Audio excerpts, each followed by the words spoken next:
The boys headed towards the furthest corner of the property. They wanted to make sure they would be out of sight and out of mind. They came on to a small clearing that held a mixture of willow trees, thorn bushes, and winding ribbons of tall blue-green grass. Perfect hide-and-seek country. Best part, it was forbidden, just like crossing the border into Russia, like Bond, like all brave Secret Service men they expected to be thrown into new and dangerous territory. The same danger resonated in the world around them.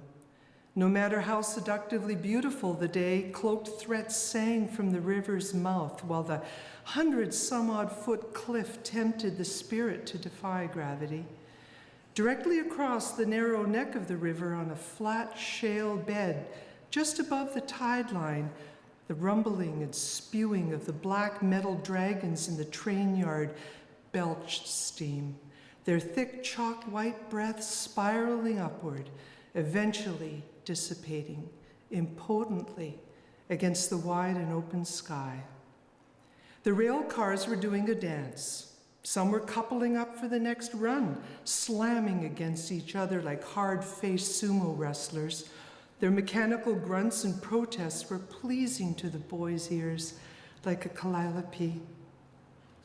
But the most compelling sight was the river mouth.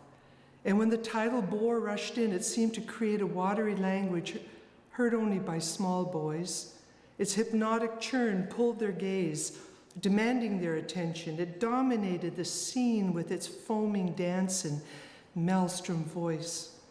The cocky and confident seabirds on the river surface bobbed in and out of view, joining in the beckoning chorus, challenging anyone to come and conquer this ride. They shimmied towards the edge of the cliff on their bellies, side by side for courage and comfort, although neither would ever admit it. They hung their heads over the edge like gargoyles and started a spitting contest. Ben always found the best spots, the dangerous ones. What good was a double dare if it didn't scare you? No one from the nut house could see them from here. Even old man Cote's shack? It was not in view. Like he could see anything past all the booze anyway. They were safe. Here comes the 9 o'clock, confirmed Ben as they watched old number 5 work its way towards the terminal. The steam whistle blast was comforting. The sound of the train yard were in their bones. The chug, chuff, and hiss seemed to be chanting, "This is your life, this is your life, this is your life." An unwelcome rustling sound pulled them out of this dream. They craned their necks in unison to see a pair of pale institutional green paper slippers poking out from along the bush. One of the statues had broken free from the nut house and tracked them down. They scrambled upright while watching it lumber out from the thicket into the sunlight. It was a man. Even Ben got scared this time.